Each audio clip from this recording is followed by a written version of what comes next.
Was और नसीहतें, लफ्ज लफ्ज हिकमतें, अब्र इल्म आगही से बरसती बारिशें, शरअ के उमूर से, दीन के शऊर से, कल्ब ज़हन जगमगाते हैं सच के नूर से। खुतबा-ए जुम्अतुल मुबारक।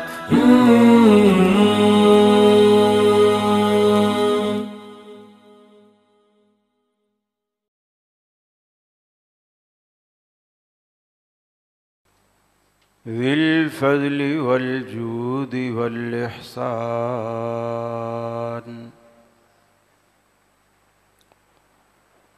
ज़िल करमि वल मग़फ़िरति वल इम्तिनान, वस्सलातु वस्सलामु अला सय्यिदिल अंबियाइ खैरिल अनाम, व अला आलिहि व अस्हाबिहि व अज़वाजिहिल इज़ाम, व अत्बाइहि व अहबाबिहि व रुफ़क़ाइहिल बररतिल किराम। अम्मा बाद, फ़अऊज़ु बिल्लाहि मिनश शैतानिर रजीम। बिस्मिल्लाहिर्रहमानिर्रहीम। वइज़ अख़ज़ल्लाहु मीसाक़न नबिय्यीन लमा आतैतुकुम मिन किताबिन व हिक्मह, सुम्मा जाअकुम रसूलुम मुसद्दिक़ुल लिमा मअकुम लतुअमिनुन्न बिही व लतंसुरुन्नह, क़ाल अअक़ररतुम व अख़ज़्तुम अला ज़ालिकुम इस्री, क़ालू अक़ररना, क़ाल फ़शहदू व अना मअकुम मिनश शाहिदीन।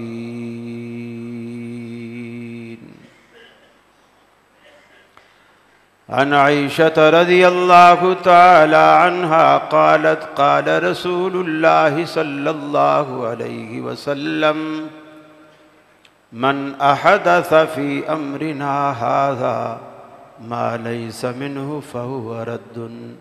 मुत्तफ़क़ुन अलैह। ये मकसद है कि दुनिया से जहालत दूर हो जाए, कलामुल्लाह से मोमिन का दिल पुरनूर हो जाए। या इलाही, जब तक के मेरे जिस्म में जान रहे, तुझ पे सदक़े तेरे महबूब पे कुर्बान रहे। मैं रहूं या न रहूं पर दिल की है ये दुआ, दीन अहमद और इज़्ज़त कुरान रहे। अज़ीज़ साथियों, दोस्तों और बुज़ुर्गों, उलमाए किराम, हुफ़ाज़, तलबा, मेरी जमात का अज़ीम सरमाया, मेरे अहले तौहीद भाइयों, मुस्लिम माँओं, बहनों, बेटियों, मुझे इंतज़ामिया की तरफ से हुक्म मिला है कि मकाम हदीस के हवाले से कुछ बातें आपके गोश गुजार की जाए। दो बातें हैं, एक किसी शख्स की शख्सियत के हवाले से होती है कि इस शख्स की अपनी क्या हैसियत है। फिर ये समझना आसान हो जाता है कि इसकी बात की क्या हैसियत है। जब किसी शख्स की शख्सियत का अंदाज़ा हो जाए कि ये किस पाए का है, इसका अपना क्या मकाम है, इसकी अपनी क्या हैसियत है, फिर बात का समझना आसान हो जाता है कि जो शख्स इतना आला है, यकीनन उसकी बात भी आला होगी। फिर वो आला, उसका मेयार क्या है, हम कैसे परखेंगे कि ये बड़ा शख्स है, ये छोटा है, इसकी बात बड़ी है, इसकी बात छोटी है। इसका मेयार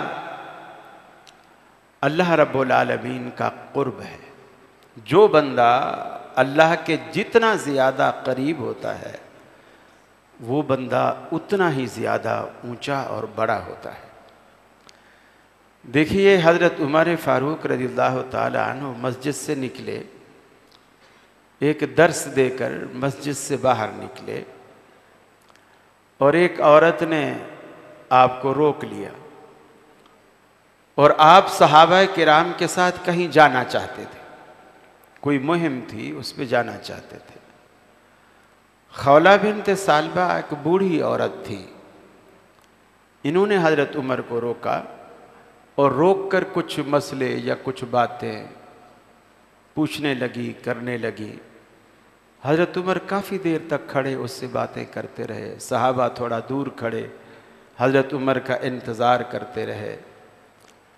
सहाबा को ये बात मायूब लगी कि अमीरुल मोमिनीन एक बूढ़ी औरत की खातिर हम सब का टाइम बर्बाद कर रहे हैं और एक काम पे जाना है। बूढ़ी औरत से फिर भी किसी वक्त बात की जा सकती थी। हज़रत उमर फ़ारूक जब बात करके फारिग हुए, वो खातून चली गई और आप मजमे में आए। सहाबा किराम ने कहा कि अमीरुल मोमिनीन आपको ऐसा नहीं करना चाहिए था। जब एक प्रोग्राम पहले से तय था, बीच में ये बुढ़िया कहाँ से टपक पड़ी, फिर आपको इतनी अहमियत नहीं देनी चाहिए थी उसको। सैयदना फ़ारूक आज़म रज़ियल्लाहु ताला अन्हु ने कहा, तुम जानते हो जिसे तुम बुढ़िया बुढ़िया कह रहे हो, तुम जानते हो ये बुढ़िया कौन है? ये खौला बिन्त सालबा है। रसूलुल्लाह सल्लल्लाहु अलैहि वसल्लम के ज़माने में इसको इसके खामन ने माँ कह दिया। झगड़े में, नाराज़गी में एक तो तलाक होती है कि खामन बीवी को कहता है मैंने तुझे तलाक दी, ये मसला दूसरा है। एक होता है कि औरत खामन से तलाक मांगती है अदालत के रास्ते से, इसको खुला कहते हैं। एक होता है कि खामद गुस्से में, नाराज़गी में आकर बीवी से कहता है आज से तू मेरे लिए ऐसे है जैसे मेरी माँ।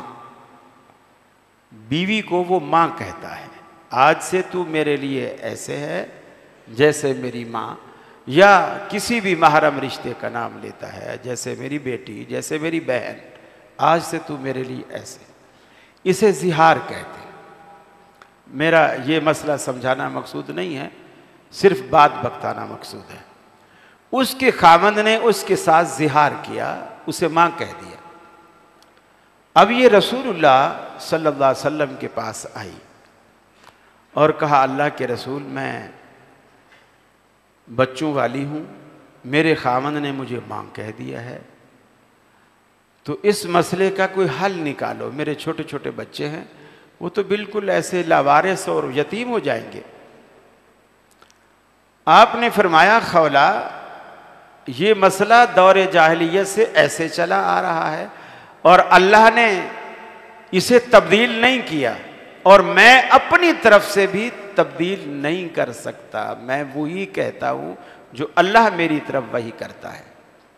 वो बड़ी मिन्नतें करती रही, मिन्नतें करती रही। आपने एक न सुनी और आपने कहा मैं बेबस हूँ, मैं अल्लाह रब्बुल आलमीन के कानून में तब्दीली नहीं करता जब तक अल्लाह रब्बुल आलमीन मुझे इजाज़त ना दे। चली गई।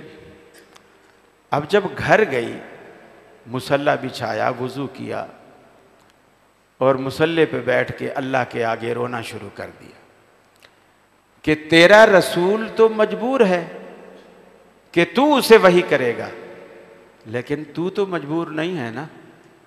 तुझे तो किसी से पूछने की, किसी से इजाज़त लेने की कोई ज़रूरत नहीं है और तू मेरे हाल को जान रहा है कि मैं बच्चों वाली हूँ और इस तरह मैं दरबदर हो जाऊंगी और मेरे लिए कोई हल निकाल, और तू तो खुद शरीयत साज है। चुनाचे अल्लाह ने जिब्रील अमीन को फौरन रसूलुल्लाह सल्लल्लाहु अलैहि वसल्लम के पास भेजा।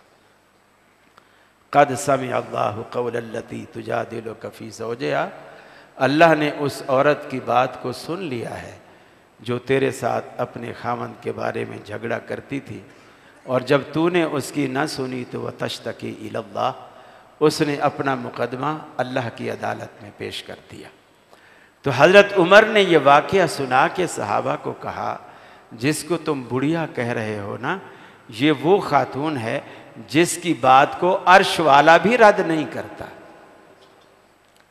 तो मैं उमर उसकी बात को कैसे टाल सकता हूं? तो मैं अर्ज कर रहा था कि कोई बड़ा कैसे बनता है, कोई शख्स जो बड़ा बनता है वो कैसे बनता है, ये देखा जाता है कि इसका अल्लाह से ताल्लुक कितना गहरा है, अल्लाह के कितना करीब है। और कायनात में ये बात आपको मालूम होनी चाहिए कि पूरी कायनात में रसूल अक़दस सल्लल्लाहु अलैहि वसल्लम से बढ़कर ऐसी कोई हस्ती नहीं है जो अल्लाह से, उनसे कोई ज़्यादा करीब हो, ऐसा नहीं है। रसूलुल्लाह सल्लम वाहिद ज़ात हैं जो सबसे ज़्यादा अल्लाह के करीब हैं, सबसे ज़्यादा अल्लाह से डरने वाले हैं, सबसे ज़्यादा अल्लाह से मोहब्बत करने वाले हैं। यही वो बात है जो आपको पूरी कायनात में सबसे ज़्यादा मुमताज़ करती है। और जब आपकी ज़ात इतनी आला है तो यकीनन आपकी वो बात जिसको आप हदीस कहते हैं उसकी भी उतनी ही हैसियत और उतनी ही वो बड़ी है। जितनी आपकी ज़ात ऐसे ही आपकी बात का मकाम और मर्तबा है। चुनाचे इसीलिए अल्लाह रब्बुल आलमीन ने कुरान मजीद में फरमाया व इज़ अख़ज़ल्लाहु मीसाक़न नबिय्यीन लमा आतैतुकुम मिन किताबिन व हिक्मा, वो पल याद करो, वो लम्हा याद करो, वो घड़ी याद करो, पूरी की पूरी कायनात के वजूद में आने से भी पहले, दुनिया को बनाने से पहले आलम अरवाह में अल्लाह रब्बुल आलमीन ने अंबिया का इज्तिमा बुलाया, तमाम के तमाम अंबिया को जमा किया। दुनिया का नामो निशान तक नहीं था, अल्लाह ने तमाम अंबिया का इज्तिमा बुलाया। उस इज्तिमा से रब्बुल आलमीन ने खिताब फरमाया, ये आलम अरवा में मुनाकिद होने वाली पहली रिसालत कॉन्फ्रेंस है जो अल्लाह रब्बुल आलमीन ने मुनाकिद की। सारे के सारे अंबिया मौजूद हैं। अल्लाह ने अंबिया से अहद पैमान लिया, एक करारदाद रब्बुल आलमीन ने कॉन्फ्रेंस में मंजूर करवाई। वो क्या करारदाद पेश की? फरमाया व इज़ अख़ज़ल्लाहु मीसाक़न नबिय्यीन, अरे वो लम्हा याद करो जब रब्बुल आलमीन ने तमाम अंबिया की रूहों का इज्तिमा बुलाया। लमा आतैतुकुम मिन किताबिन व हिक्मा, फरमाया मैं तुम्हें दुनिया में भेजूंगा, इल्म और रिसालत और नबुव्वत का ताज तुम्हारे सरों पर सजाऊंगा। सुम्मा जाअकुम रसूल, फिर हमारा आखिरी ताजदार आएगा, आसमान रिसालत का आखिरी ताजदार वो आएगा।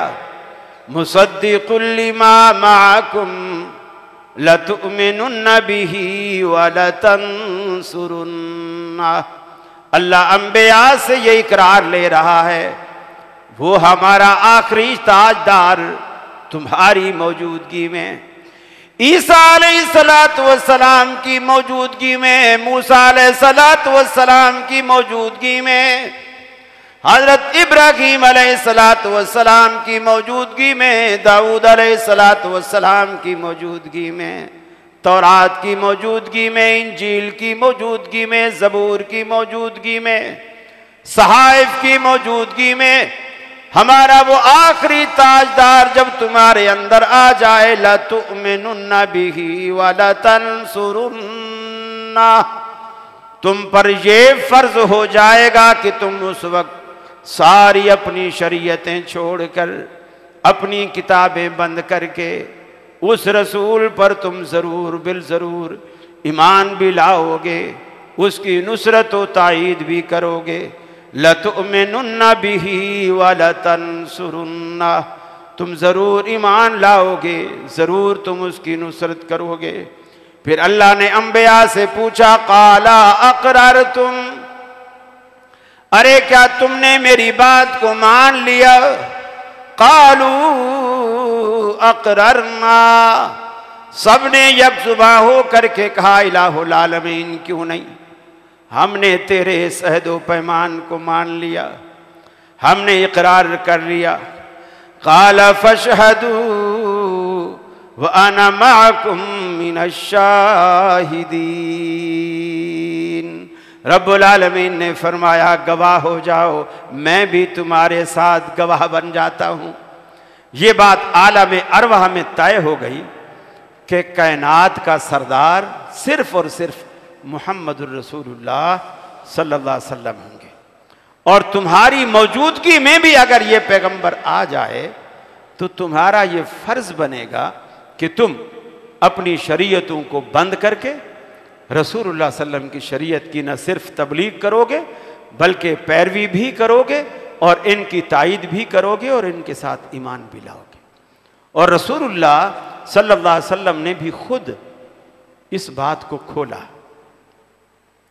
फरमाया लहू कान मूसा हय्यन मा वसियहु इल्ला इत्तिबाई, अगर आज मूसा अलैहिस्सलातु वस्सलाम जिंदा होकर के दुनिया में दोबारा आ जाएं, लहू कान मूसा हय्यन मा वसियहु इल्ला इत्तिबाई, और फिर वो जन्नत में जाने की ख्वाहिश करें। मूसा अलैहिस्सलातु वस्सलाम दुनिया में आने के बाद, मेरे आ जाने के बाद सैयदना मूसा अलैहिस्सलाम भी आ जाएं दुनिया में और वो जन्नत में जाने की ख्वाहिश करें, फरमाया मा वसियहु इल्ला इत्तिबाई, वो भी मेरी सुन्नत के दरवाजे के सिवा किसी और दर से जन्नत में दाखिल नहीं हो सकते। एक ही दर है जन्नत में दाखिले का।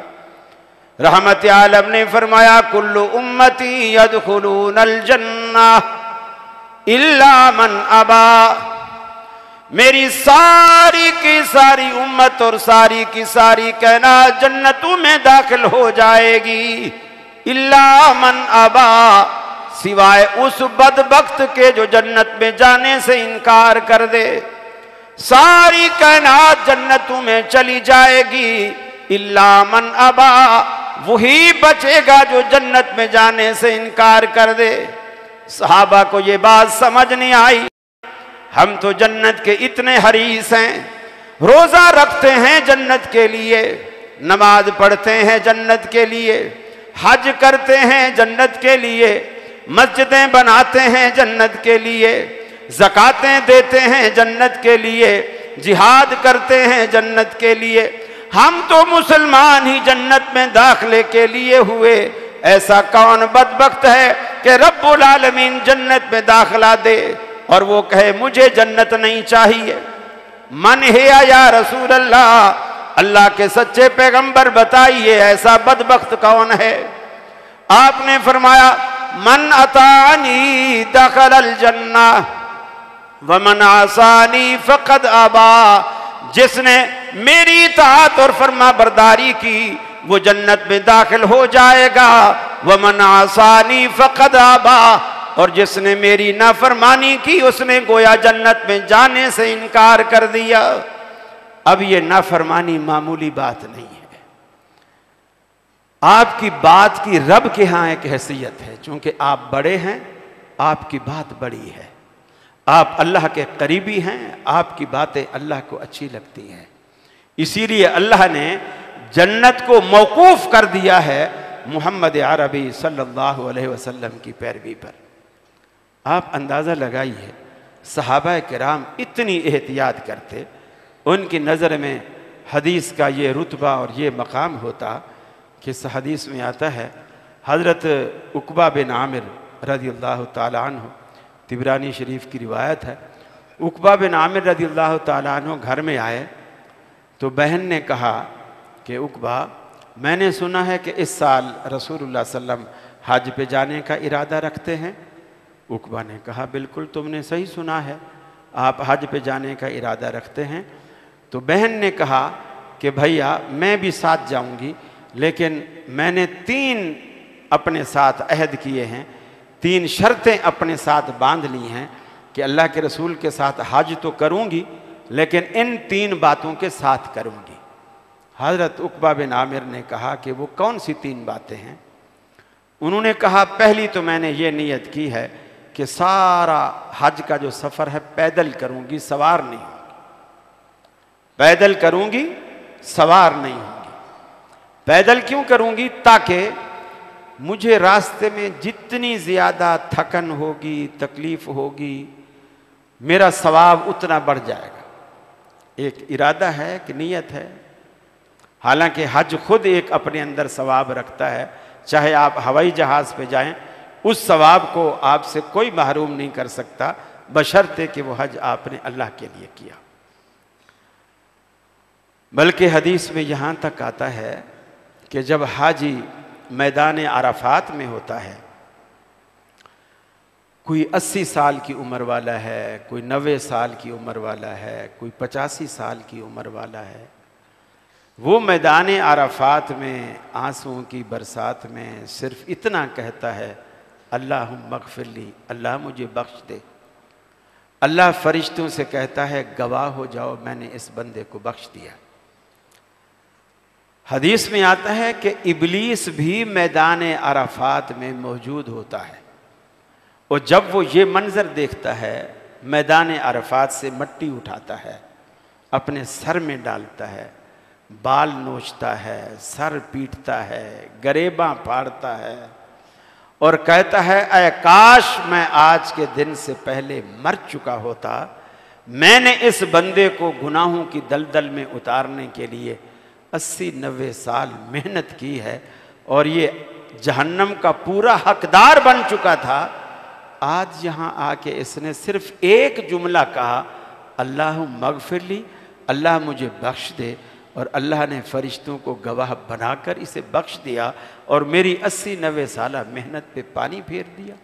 हज आपके गुनाहों को मिटाता है।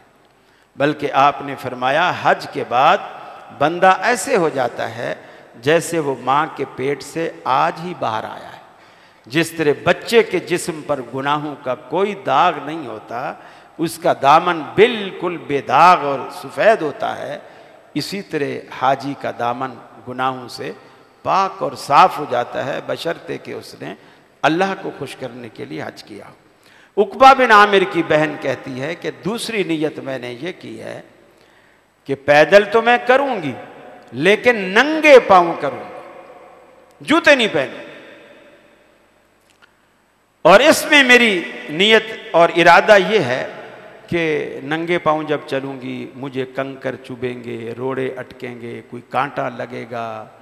और हदीस में ये भी आता है कि मुसलमान को एक कांटा भी चुभता है तो अल्लाह ताला उसकी 10 गुनाह उसके माफ़ फरमाता है, 10 नेकियां उसके हक़ में लिखता है, 10 दर्जे उसके बुलंद करता है, सिर्फ मुसलमान को एक कांटा चुभने पर।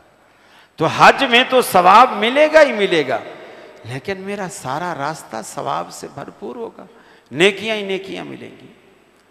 तीसरी नीयत मैंने ये की है कि मैं नंगे सर हज पे जाऊंगी, दुपट्टा नहीं होगा, इसलिए कि नंगा सर एक आजी और इनकिसारी की अलामत है। बाल बिखरे हुए हों, सर नंगा हो, और इस तरह आदमी तजल्लुल के साथ अल्लाह की जनाब में सजदा रेज़ हो, रुकू करे, क़ियाम करे, ये उसकी अपनी फ़िक्र और सोच थी।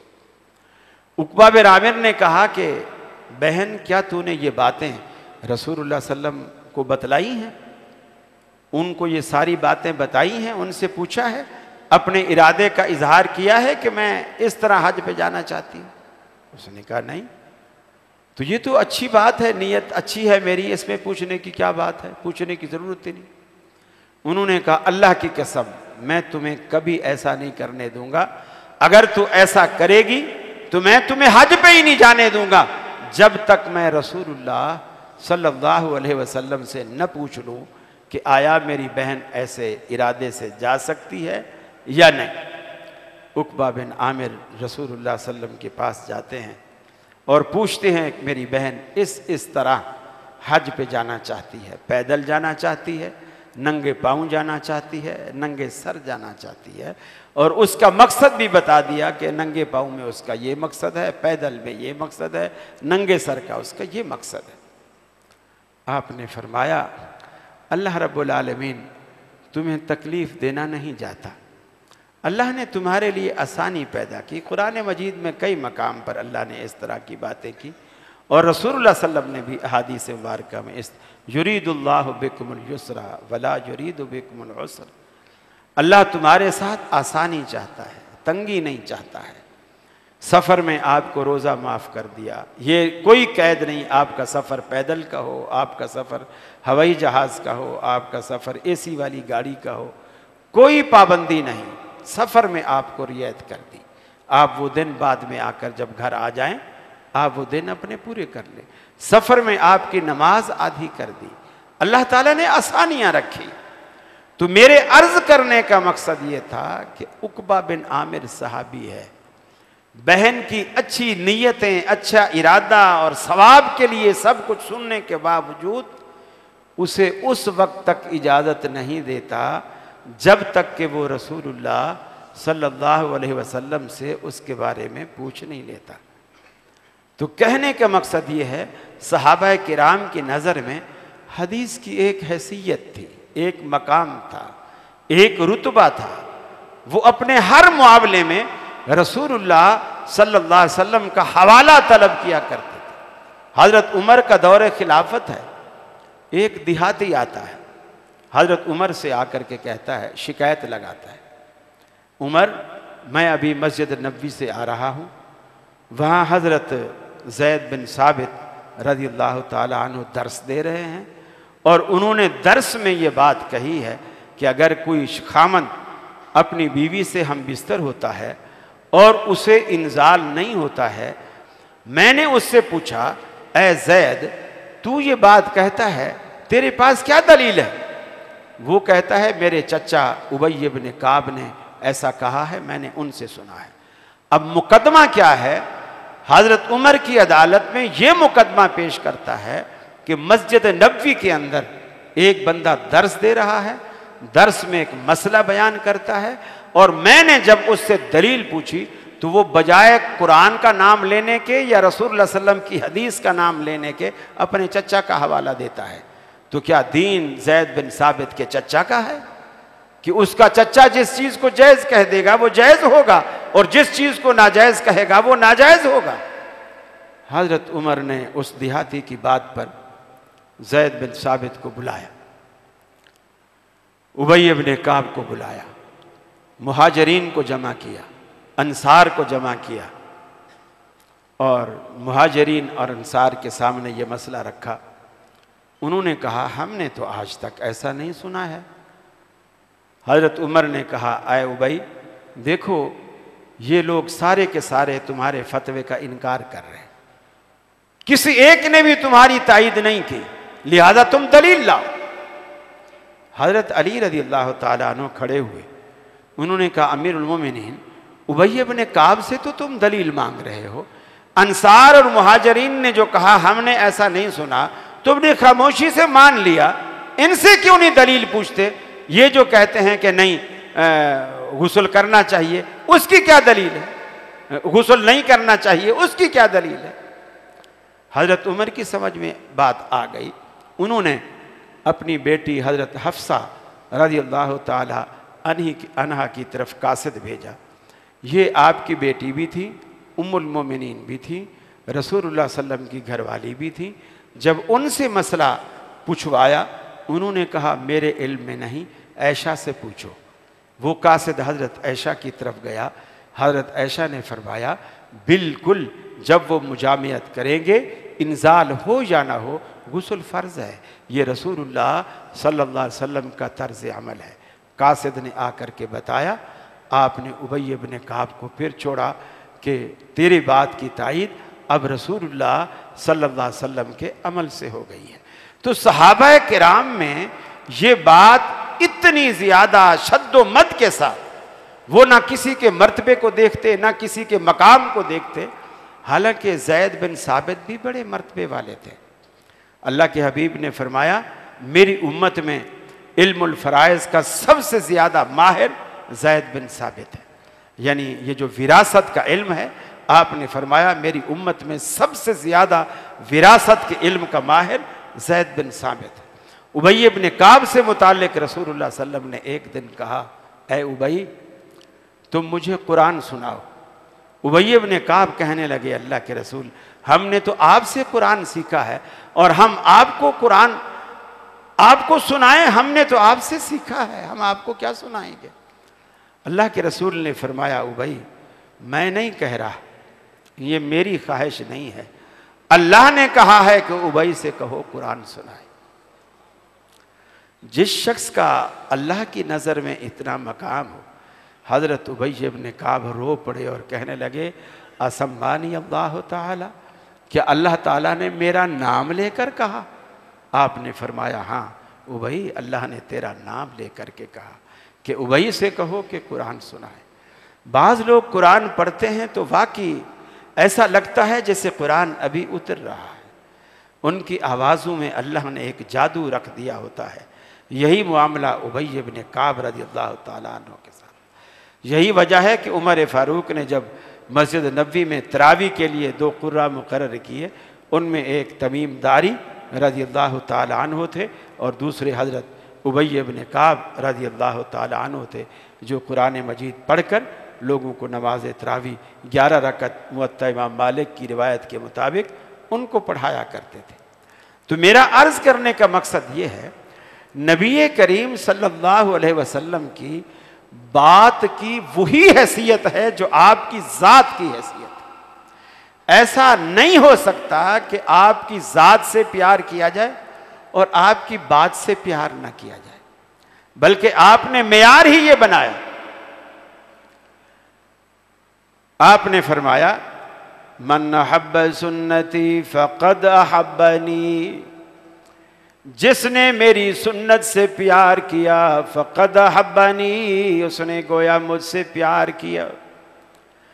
आपने अपनी मोहब्बत का मेयार अपनी सुन्नत को, अपने तरीके को, अपनी हदीस को बनाया।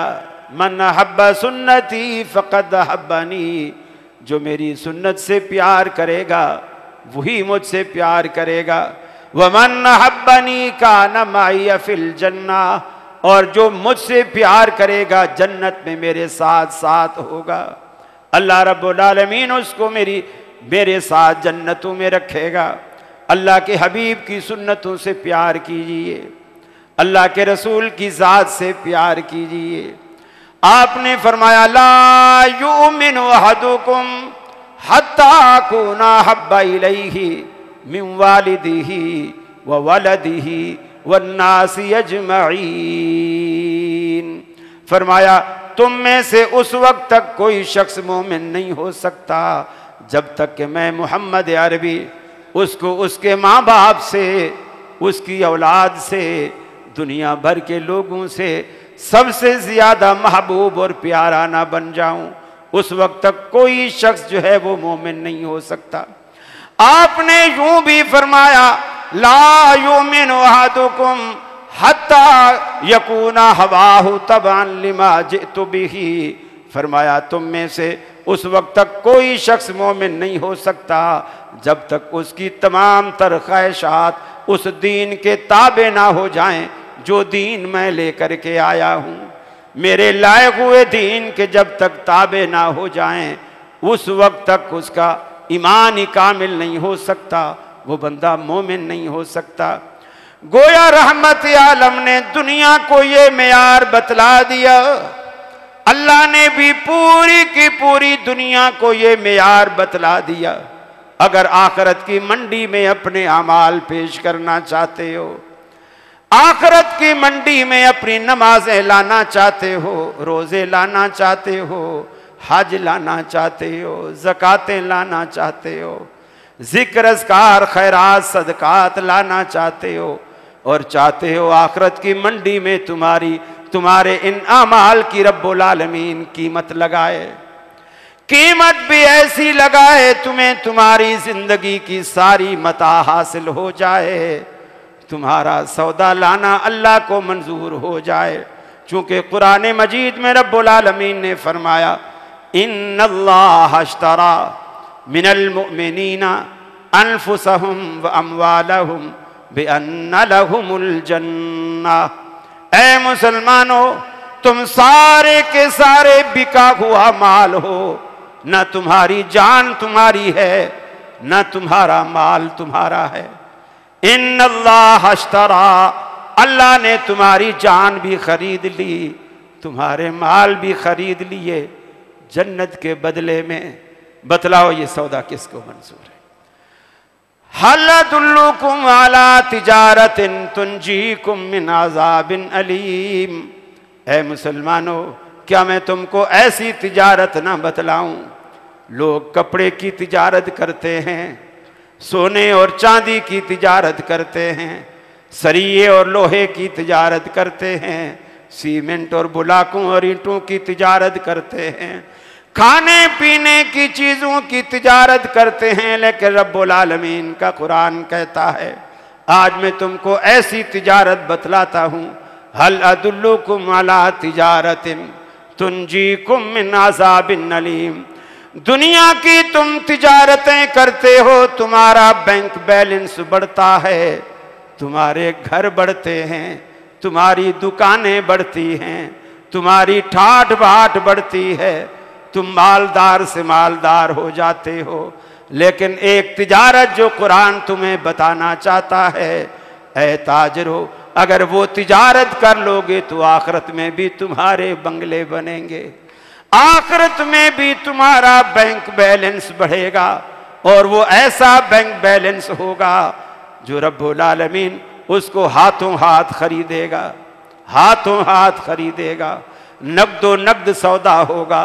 वो चीजें रब ले लेगा, उसके बदले में जन्नत, जन्नत का मालो मता, जन्नत की सारी नेमतें जो अनमिट हैं, लाजिवाल हैं, जहां आपकी जवानी सदा रहने वाली, आपकी सेहत सदा रहने वाली, आपका हुस्नो जमाल सदा रहने वाला, आपका ठाट बाट सदा रहने वाला, न बीमारी का डर, न बुढ़ापे का डर, न डाकुओं का डर, न चोरों का डर, किसी चीज का कोई डर नहीं। आपको मिलने वाली हर नेमत रब्बुल आलमीन ने वहां लाजिवाल रखी, दुनिया में आप उसका तसव्वुर भी नहीं कर सकते। लेकिन उसके लिए शर्त ये है, शर्त ये है, देखिए आप माशाल्लाह बड़े बड़े ताजिर हैं, आपकी मार्केट में ज़्यादातर कपड़े का काम होता है। आपको अगर बाहर की कोई कंपनी, कोई फर्म आपको ऑर्डर देती है कि मेरे को इस तरह का 1 लाख मीटर कपड़ा चाहिए, 10 लाख मीटर कपड़ा चाहिए, जिस पे कलर ऐसा हो, कढ़ाई ऐसी हो, काम ऐसा हो, उसका अर्ज इतना हो, ये, और आपको वो एक सैंपल दे देता है, आपको वो सैंपल देता है, कपड़ा ये हो, कढ़ाई का डिज़ाइन ये हो, इसकी अर्ज इसका ये हो, ये इसका मेयार हो, मुझे 10 लाख मीटर कपड़ा चाहिए। आप वो सैंपल ले लेते हैं, कपड़ा बनाते हैं, डिज़ाइन बनाते हैं, जो डिज़ाइन उसने दिया है आप उससे ज़्यादा खूबसूरत बनाते हैं, जो चौड़ाई कपड़े की उसने आपको दी है उससे आप 6 इंच बड़ी रखते हैं, छोटी नहीं करते, बड़ी रखते। उसने सिल्वर कलर बोला था, आपने गोल्डन डाल दिया, भी गोल्डन ज्यादा अच्छा है सिल्वर से। डिजाइन भी आपने बड़ा अच्छा डाल दिया, कपड़ा भी आपने 6 इंच बड़ा कर दिया। मुझे बताइए वो ऑर्डर पास करेगा या रिजेक्ट करेगा? माशा रिजेक्ट करेगा, सीधी सादी बात। अल्लाह ने आपको एक सैंपल दिया है, नमाज के लिए, रोज़े के लिए, हज के लिए, ज़कात के लिए, आपकी सारी बंदगी के लिए। और वो सैंपल क्या है? मुहम्मदुर रसूलुल्लाह सल्लल्लाहु अलैहि वसल्लम। मुझे नमाजें चाहिए पर ऐसी जैसे ये पढ़ता है, मुझे रोज़े चाहिए पर ऐसे, हज चाहिए पर ऐसा। हर इबादत के मुतालिक शर्त लगा दी। फरमाया लक़द कान लकुम फ़ी रसूलिल्लाहि उस्वतुन हसना। ऐ कायनात वालो, मैंने तुम्हारे लिए नबी मुकर्रम की 23 साला दौरे नबूवत की जिंदगी में, दौरे नबूवत की जिंदगी में नमूना रख दिया है, इसे देखते जाओ। पूरे कुरान मजीद में अल्लाह रब्बुल आलमीन ने कहीं तरीका नमाज बयान नहीं किया। ये फरमाया अक़ीमुस सलात, ये फरमाया आतुज़ ज़कात, ये फरमाया अतिम्मुल हज्ज वल उम्रत लिल्लाह। नमाज कायम करो, नमाज का कोई तरीका नहीं। पूरे कुरान पाक में क़याम किसे कहते हैं, रुकू किसे कहते हैं, सजदा किसे कहते हैं, एक रकत में क़याम कितने होने चाहिए, रुकू कितने होने चाहिए, सजदे कितने होने चाहिए, ज़ोहर की कितनी रकतें होनी चाहिए, फजर की 2 क्यों होनी चाहिए, मगरिब की 3 क्यों होनी चाहिए, कहीं पूरे कुरान में कोई तफसील नहीं। अल्लाह के हबीब ने फरमाया सल्लू कमा रअयतुमूनी उसल्ली। ऐ नमाज पढ़ने वालों, मैं तुम्हारे लिए अल्लाह की तरफ से नमूना हूँ, मुझे देखते जाओ, नमाज पढ़ते जाओ। अल्लाह ने कुरान पाक में फरमाया तिम्मुल हज्ज वल उम्रत लिल्लाह। ऐ मुसलमानों, अपने हज को, उम्रा को अल्लाह के लिए मुकम्मल करो, अल्लाह के लिए पूरा करो। लेकिन हज किसे कहते हैं, मीकात किसे कहते हैं, एहराम किसे कहते हैं, हज का एहराम कहाँ से बांधें, कहाँ से बांधें, कब उतारें, किन किन चीज़ों की पाबंदी करें, किन किन चीज़ों को हमारे लिए जायज़ रखा गया, पूरे कुरान मजीद में कहीं मालूम नहीं। अल्लाह के हबीब ने फरमाया खुज़ू अन्नी मनासिककुम, अरे मुझसे हज के मसले सीख लो, मैं चला जाऊंगा फिर पछताओगे, जो पूछना है मुझसे पूछ लो।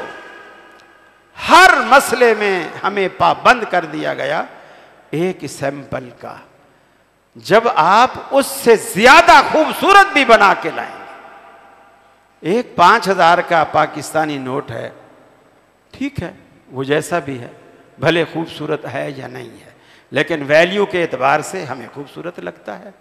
लेकिन अगर कोई शख्स इससे ज्यादा खूबसूरत कलरफुल बना ले,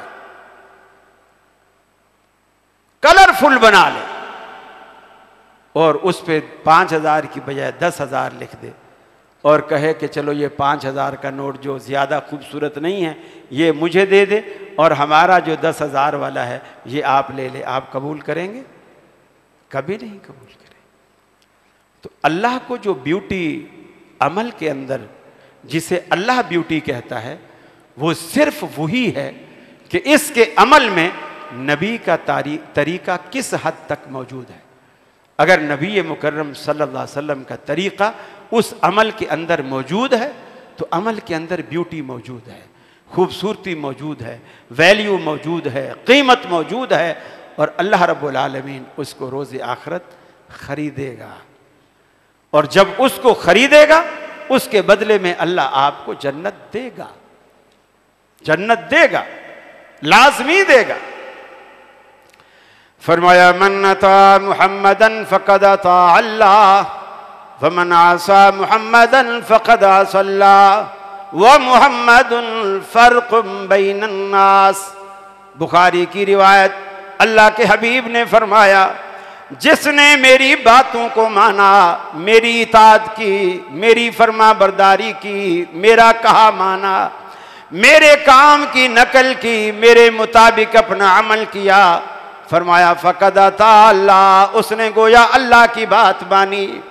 मेरी बात मानने को रब्बुल आलमीन अपनी बात मानना कहता है, ये रहमत आलम का मर्तबा और मकाम है। कायनात में ये मकाम रब्बुल आलमीन ने किसी और को नहीं दिया। मन आसानी फ़क़द आसल्लाह, और जिसने मेरी नाफरमानी की उसने गोया अल्लाह की नाफरमानी की। वह मुहम्मदुल फ़र्क़ुम बैनन नास, और मोहम्मद अरबी को रब्बुल आलमीन ने लोगों के माबैन तफरीक करने वाला बना दिया, फ़र्क करने वाला बना दिया। आपको देखकर पता चलेगा हक क्या है, बातिल क्या है, सच क्या है, झूठ क्या है, इस्लाम क्या है, कुफ्र क्या है, तौहीद क्या है, शिर्क क्या है, सुन्नत क्या है, बिदत क्या है। आपको देखकर ये सारी तफरीक पैदा होगी। आपको देखिए, आपकी 23 साल दौर नबूवत की ज़िंदगी, अल्लाह करोड़ों रहमतें फरमाए मुहद्दिसीन की कब्रों पर। उन्होंने 23 साल दौर नबूवत की ज़िंदगी को अहादीस मुबारका में महफूज किया। और अल्लाह का इतना बड़ा एहसान है इस्लाम पर, न सिर्फ वो अहादीस महफूज हैं बल्कि उस हदीस को बयान करने वाले जो रावियान हैं उनकी ज़िंदगियां भी अल्लाह रब्बुल आलमीन ने महफूज की। किस कदर हिफाजत का एहतमाम किया अल्लाह रब्बुल आलमीन ने इस्लाम की, क्योंकि क़यामत तक अल्लाह रब्बुल आलमीन ने इसको रखना था। मेरे भाइयों, मैं दूसरी और आखिरी बात करने लगा हूँ। अल्लाह ताला ने ये जो अक्सर लोग हमारे बारे में ख्याल करते हैं, ऐसा नहीं है, ये गलत कहते हैं। अक्सर ये ख्याल करते हैं कि ये लोग नबी मुकर्रम सल्लल्लाहु अलैहि वसल्लम को अपने भाई जितना, अपने बाप जितना, बस ऐसा ही दर्जा देते हैं, इससे ज़्यादा इनकी नज़र में नबी की कोई हैसियत नहीं। मेरी गुफ्तगू तकरीबन 1 घंटा हो गया है मेरी गुफ्तगू को सुनते हुए। आपको मेरी किसी बात से ऐसा लगा कि हम लोग रसूलुल्लाह सल्लम की शान अपने बड़े भाई जितना या बड़े बाप जितना समझते हैं? कभी नहीं। हम रसूलुल्लाह सल्लम को क्या मकाम देते हैं? सुनन दारमी की रिवायत है, रसूल अकरम सल्लल्लाहु अलैहि वसल्लम फरमाते हैं, मैं सोया हुआ था, अल्लाह ने आसमान से 2 फरिश्ते उतारे, वो मेरे पास है। एक फरिश्ता आसमान और ज़मीन के दरमियान मुअल्लक हो गया, रुक गया, और दूसरा फरिश्ता मेरे पास ज़मीन पे उतर आया। ऊपर वाला जो फरिश्ता था उसके हाथ में एक तराजू था, उसने तराजू के दोनों पल्ले नीचे लटका दिए और उसका जो दस्ता होता है, मुट्ठा जिसे आप कहते हैं कांटे का, उसको अपने हाथ में पकड़ लिया, गोया वो तोलने के लिए तैयार हो गया। नीचे वाले साथी से ऊपर वाले ने कहा कि भाई फलां शख्स को दूसरे पलड़े में रखो और रसूलुल्लाह सल्लम को एक दूसरे पलड़े में रखो। तो गोया दोनों पलड़ों में, एक में रसूलुल्लाह सल्लम को रखा गया, एक में किसी और को रखा गया, जिसका हदीस में कोई जिक्र नहीं है कि वो और कौन है। उसको तोला गया। रसूलुल्लाह सल्लम फरमाते हैं कि वो जो शख्स मेरे मुकाबले में दूसरे पलड़े में रखा गया था, वो शख्स फ़ौरन ऐसे उठ गया और मेरा पलड़ा तो अपनी जगह से जुम्बिश ही नहीं की, गोया मेरा वज़न भारी था। ऊपर वाले ने दोबारा कहा, जिन हो बेआशरन, इसे 10 के मुकाबले में तोलो। आपने फरमाया मुझे 10 के मुकाबले में तोला गया, लेकिन फरमाया जब उसने उठाया तो फिर भी मेरा पलड़ा भारी रहा। ऊपर वाले फरिश्ते ने कहा, जिन हो बेमियातन, इसे 100 के मुकाबले में तोलो। मुझे 100 के मुकाबले में तोला गया, फरमाया फिर भी मेरा पलड़ा भारी रहा। फिर ऊपर वाले फरिश्ते ने कहा, जिन हो बे अल्फिन, इसे 1000 के मुकाबले में तोलो। फरमाया मुझे 1000 के मुकाबले में तोला गया। 1000 वाला पलड़ा जब ऊपर उठा तो लोग एक दूसरे के ऊपर गिर रहे थे, मेरा पलड़ा फिर भी भारी रहा। अब जमीन वाले फरिश्ते ने ऊपर वाले फरिश्ते से कहा कि तू किस हस्ती का वजन किन लोगों के साथ कराता है? कभी 1 के मुकाबले में, कभी 10 के मुकाबले में, कभी 100 के मुकाबले में और कभी 1000 के मुकाबले में। वल्लाहि लौ वज़नतहु बिउम्मतिही लरजाहा, अल्लाह की कसम दूसरे पलड़े में अगर पूरी की पूरी कायनात भी रख देगा फिर भी रहमत आलम का पलड़ा भारी रहेगा। ये हमारा अकीदा, ये हमारा ईमान है कि सारी कायनात दूसरी तरफ, अकेला आमना का लाल दूसरी तरफ, कायनात कोई उनका मुकाबला नहीं कर सकती। अल्लाह से दुआ है अल्लाह रब्बुल आलमीन हमें अमल करने की तौफीक अता फरमाए, रसूल की मोहब्बत हमारे दिलों में पैदा फरमाए, नबी मुकर्रम की ज़िंदगी की मोहब्बत हमारे दिलों में पैदा फरमाए, आपकी सुन्नतों से प्यार करना हमें नसीब फरमाए। व आखिर दावाना अल्हम्दुलिल्लाहि रब्बिल आलमीन।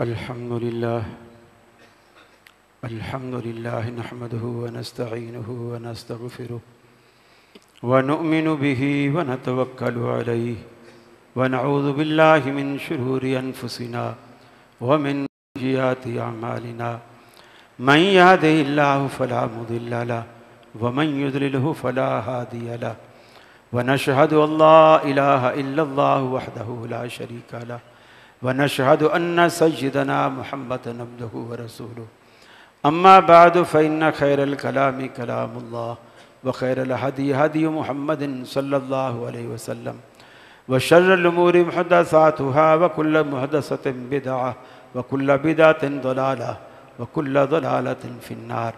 अऊज़ु बिल्लाहिस समीइल अलीम मिनश शैतानिर रजीम। बिस्मिल्लाहिर रहमानिर रहीम। इन्नल्लाह व मलाइकतहु युसल्लूना अलन नबी या अय्युहल्लज़ीना आमनू सल्लु अलैहि व सल्लिमू तस्लीमा। अल्लाहुम्मा सल्लि अला मुहम्मदिन व अला आलि मुहम्मदिन कमा सल्लैता अला इब्राहीम व अला आलि इब्राहीम इन्नका हमीदुम मजीद। अल्लाहुम्मा बारिक अला मुहम्मदिन व अला आलि मुहम्मदिन कमा बारकता अला इब्राहीम व अला आलि इब्राहीम इन्नका हमीदुम मजीद। इन्नहु तआला जव्वादुन क़दीमुन करीमुन मालिकुन बर्रुर रऊफुर रहीम।